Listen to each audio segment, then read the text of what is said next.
नमस्कार मेरे दोस्तों, कैसे हैं आप सभी। उम्मीद करते हैं आप सब अच्छे होंगे, बढ़िया होंगे, लाजवाब होंगे और आप सबकी पढ़ाई भी बेहतरीन तरीके से चलेगी। दोस्तों, अगर आप लोग यूपी बोर्ड के छात्र हैं, अगर आप लोग चाहते हैं कि आपका बोर्ड एग्जाम में बेहतरीन नंबर आए, तो आज का वीडियो इसको मत करिए, क्योंकि आज के वीडियो में आप सभी को बताने वाला हूं कि किस प्रकार से दो चरों वाले रैखिक समीकरण को हल किया जाएगा। दोस्तों, स्वागत है आप सभी का क्लास 10 गणित चैप्टर 3 के दो चरों वाले रैखिक समीकरण युग्म पार्ट 3 में, जिसमें आज मैं आप सभी को बताने वाला प्रश्नावली 3.1 का क्वेश्चन, जो कि आपके एग्जाम के लिए बहुत ही ज़्यादा इंपॉर्टेंट होने वाला है। चलिए दोस्त, शुरुआत करते हैं। समझ आया ना करते हुए क्वेश्चन कह रहा है कि निम्नलिखित समस्याओं में रैखिक समीकरण युग्म बनाइए और उनके हल प्रतिस्थापन विधि से हल कीजिए। इन्हें आपको क्या दिया है, आपको कुछ शब्दों में समीकरण दिया है, क्वेश्चन दिया है, इसको हम शब्द समीकरण कहते हैं। ये दिया है, आपसे कह रहा है कि इसको हल करिए और इसको बीजगणितीय रूप में लिखिए, इसका प्रतिस्थापन विधि से क्वेश्चन को हल करिए, एक्स और वाई का मान निकालिए। तो सबसे पहले देखिए क्वेश्चन क्या कर रहा है कि क्रिकेट टीम के कोच ने 3900 रुपये में 3 बल्ले तथा 6 गेंदें खरीदी। यानी जब कोच ने 3 बल्ला और 6 गेंदें खरीदा तो उसका कुल दाम मिलाकर के उसने 3900 रुपये दिया, यानी कि 3900 रुपये उसका खर्च हुआ। उसके बाद में उसने एक और बल्ला तथा उसी प्रकार की 3 गेंदें खरीदी। बाद में उन्होंने क्या किया, एक बल्ला और 3 गेंदें खरीदी तो 1300 रुपये में खरीदी। ने उसका जो दाम दिया, एक बल्ले का और 3 गेंद का जो दाम दिया वो 1300 रुपये दिया। तो आपसे कह रहा है कि प्रत्येक बल्ले तथा प्रत्येक गेंद का मूल्य बताइए। दोस्तों, इस प्रकार के क्वेश्चन को हल करने के लिए हम क्या करते हैं ना, सबसे पहले जो हमसे पूछा है, क्या पूछा है, प्रत्येक बल्ले प्रत्येक गेंद का मूल्य निकालना है। तो क्या करेंगे, सबसे पहले इसी को मानेंगे।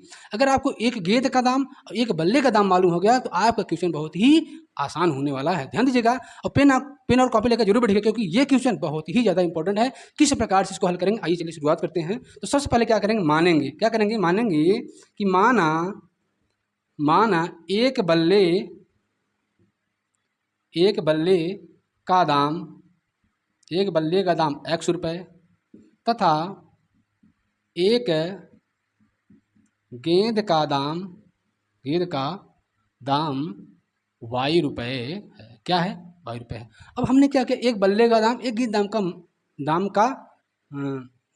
एक बल्ले का एक गेंद का दाम हमने मान लिया, ठीक है। अब क्या कर रहा है, शुरू में कर रहा है कि 3 बल्ले और 6 गेंद खरीदा है, उसका कुल खर्च कितना है, 39 रुपये। क्या लिखेंगे, 3 गेंद, क्या लिखेंगे, 3 गेंद का दाम प्लस 6, 3 बल्ले का दाम क्या हो जाएगा, 3 बल्ले का दाम प्लस क्या है, 6 गेंदें खरीदा है, 6 गेंद का दाम, ठीक है। तो जब 3 बल्ले और 6 गेंदें खरीदा है तो उसका कुल खर्चा कितना आया आपका, 39 रुपये आया। तो यानी जो दोनों का जो कुल खर्चा आया वो कितना है आपका, 39 रुपये आया। आप इस दोनों को ऐसे लिख दीजिए। आपने क्या माना है कि अगर एक बल्ले का दाम x रुपये है तो 3 बल्ले का दाम कितना हो जाएगा, 3x। यहाँ लिख देंगे 3x प्लस, अगर एक गेंद का दाम y रुपये है तो 6 गेंद का दाम कितना हो जाएगा आपका, 6 गुणे वाई, 6 वाई हो जाएगा। इन्हीं दोनों का कुल खर्च कितना आया आपका, 3900 रुपये। यहाँ से बन जाएगा समीकरण 1, ठीक।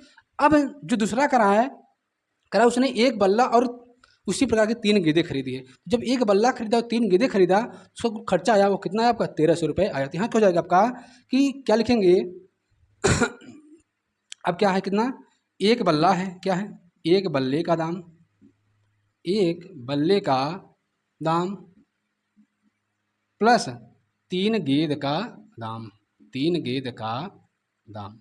अब यहाँ से देखा जाए, अगर एक बल्ले का दाम x रुपये है, यहाँ क्या लिखा जाएगा, x प्लस 3 एक गेंद का दाम y रुपये है तो 3 गेंद का दाम कितना हो जाएगा आपका, 3y हो जाएगा। इन दोनों का खर्चा कुल कितना आया आपका, 1300 रुपये आया। इसको मान लेंगे समीकरण 2।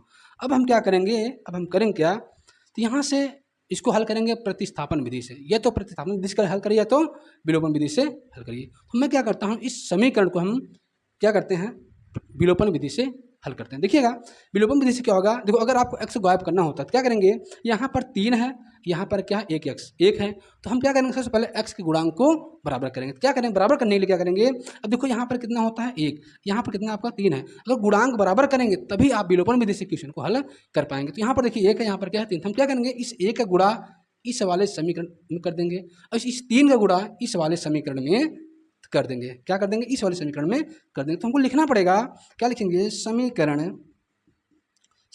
1 में 1 से तथा समीकरण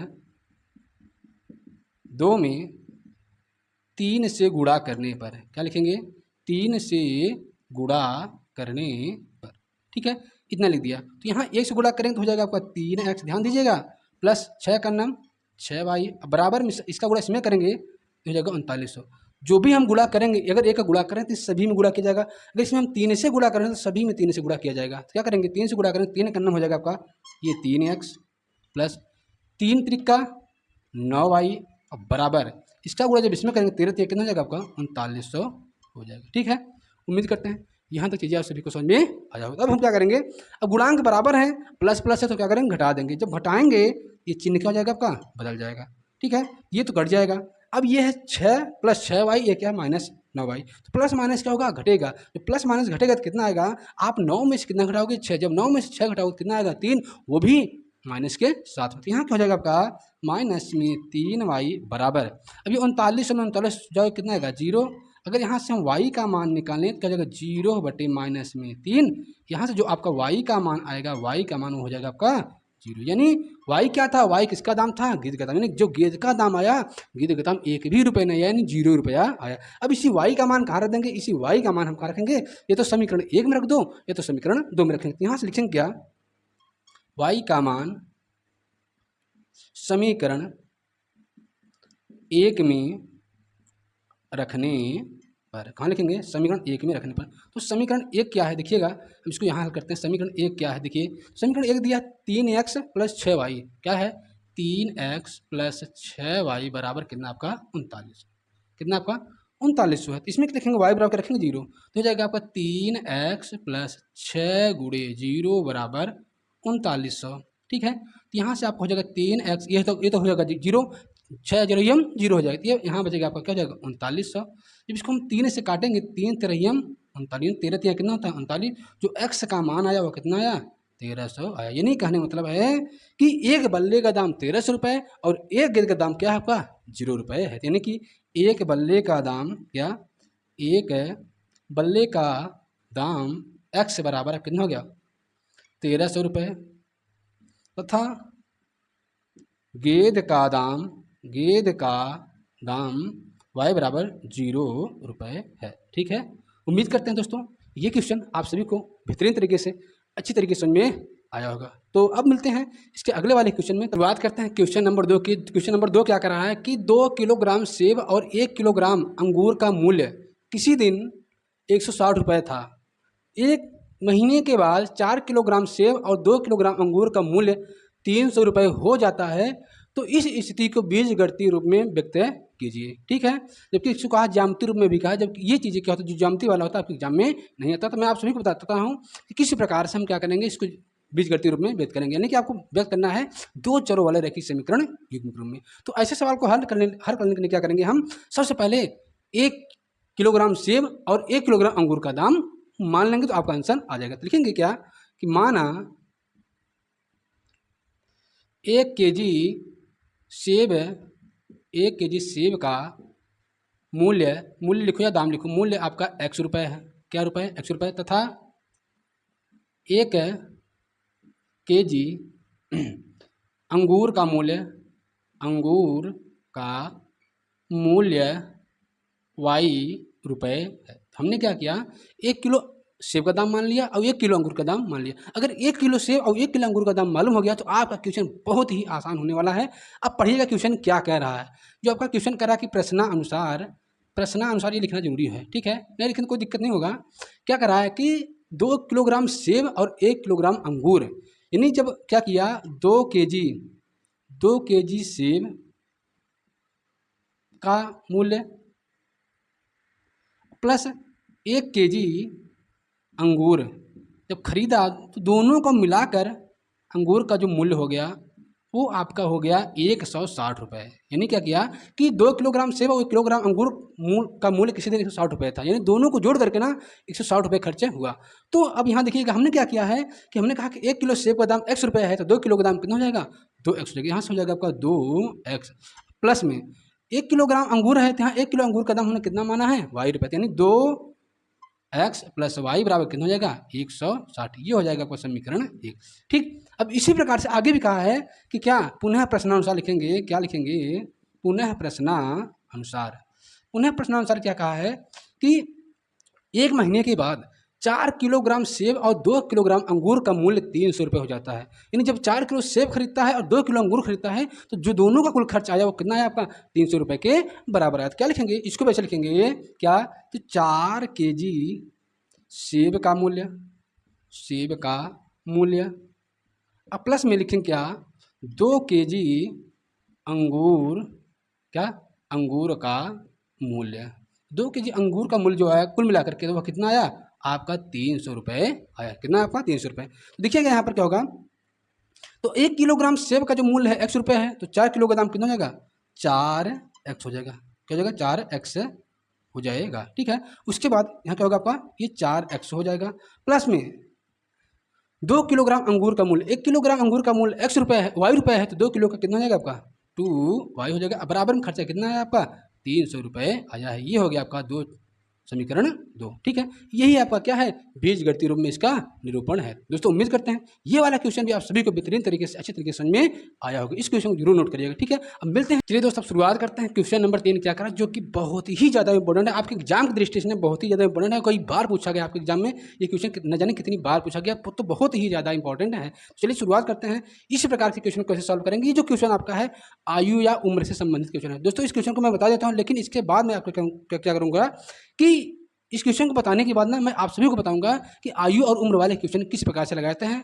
इसका एक वीडियो में अलग से बता दूंगा, बेहतरीन तरीके से आसान और सरल भाषा में समझाऊंगा। उस वीडियो को आप जरूर देखिएगा। ठीक है, चलिए पहले इस क्वेश्चन को हम लगा लेते हैं। तो क्या कर रहा है कि आफ्ताब अपनी पुत्री से कहता है कि 7 वर्ष पूर्व, कब 7 वर्ष पूर्व मतलब पहले, मेरी आयु तुम्हारी आयु की 7 गुनी थी।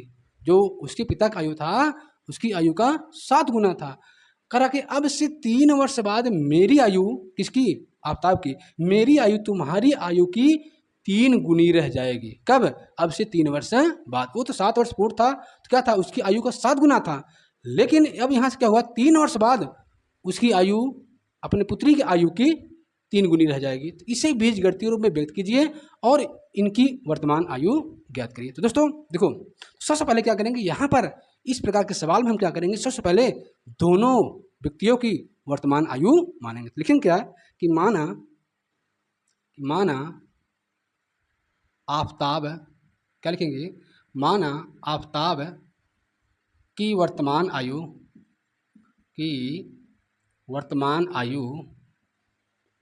x वर्ष है। क्या है, x वर्ष, तथा पुत्री की आयु, आफ्ताब की पुत्री क्या है, कौन, आफ्ताब की पुत्री की वर्तमान आयु y वर्ष है। ठीक है, इतना मानने के बाद हमने क्या किया, दोनों व्यक्तियों को सबसे पहले हम क्या मानेंगे, इस प्रकार के सवाल में जो भी उम्र वाला सवाल होगा आपको सबसे पहले क्या मानना होगा, दोनों व्यक्तियों की, जितने भी व्यक्ति रहेंगे उनकी हम वर्तमान आयु मान लेंगे। अब जो कहा है आप प्रश्न के अनुसार चलिए, आपका क्वेश्चन सॉल्व हो जाएगा। तो सबसे पहले लिखेंगे अकॉर्डिंग टू क्वेश्चन, यानी प्रश्नानुसार। प्रश्नानुसार क्या कहा है कि 7 वर्ष पूर्व, क्या करा, 7 वर्ष पूर्व मेरी आयु तुम्हारी आयु की 7 गुनी रह जाएगी। कब से करा कि, तो आफ्ताब की, क्या, आफ्ताब की 7 वर्ष पूर्व आयु, क्या, 7 वर्ष पूर्व आयु जो है किसके बराबर है, वो है अपनी पुत्री की आयु की 7 गुनी। कह रहा है कि क्या है, पुत्री की आयु कब, अब देखो यहाँ पर क्या होगा, जब 7 वर्ष पूर्व जाएगा ना, तो 7 वर्ष क्या होगा, दोनों का उम्र पीछे जाएगा। अगर 7 वर्ष पूर्व की बात करेगा तो 7 वर्ष दोनों की आयु में घटेगा। अगर 3 वर्ष बाद कहेगा तो दोनों की आयु में क्या होगा, 3 वर्ष बढ़ेगा। तो यहाँ लिखेंगे 7 वर्ष पूर्व, कब, 7 वर्ष पूर्व पुत्री की आयु, किसकी, पुत्री की आयु का कई गुना, 7 गुना कर रहा है, 7 गुना हो जाएगा। तो हमने क्या लिखा, कहा कि 7 वर्ष पूर्व मेरी आयु, यानी आफ्ताब की आयु, तुम्हारी आयु, तुम्हारी मतलब पुत्री की आयु की 7 गुनी। तो जब 7 वर्ष पूर्व कहेगा तो दोनों व्यक्तियों का, आफ्ताब की भी और उसकी पुत्री की भी 7 वर्ष उम्र कम हो जाएगा। क्योंकि पूर्व मतलब जाएंगे, पीछे जाएंगे तो क्या होगा, उम्र घटेगा। अगर बाद में जाएंगे तो उम्र घटेगा। तो हमने लिखा क्या, देखो हमसे कहा 7 वर्ष पूर्व, अगर हम 7 साल पहले जाएंगे तो हमारी जो उम्र होगा उसमें क्या होगा, वर्तमान उम्र में 7 साल कम हो जाएगा। तो यहाँ देखिए आफ्ताब की 7 वर्ष पूर्व जो आयु है, 7 वर्ष पूर्व क्या लिखेंगे, तो अगर आफ्ताब की वर्तमान उम्र x वर्ष है तो 7 साल पहले जाएंगे तो कितना हो जाएगा, x माइनस में 7 होगा। कोई दिक्कत नहीं। आप सभी को पता है कि जब हम पहले जाएंगे तो हमारी वर्तमान उम्र घट जाएगी। जैसे मैं अगर मान लो इस समय 25-26 साल का हूँ, अगर मैं 7 साल पहले जाऊँ तो कितने साल का रहूँगा, 19 साल का। ठीक है, तो यहाँ पर आफ्ताब की 7 वर्ष पूर्व आयु निकालेंगे तो वर्तमान आयु x वर्ष दिया है, तो इसमें से हम 7 घटा देंगे।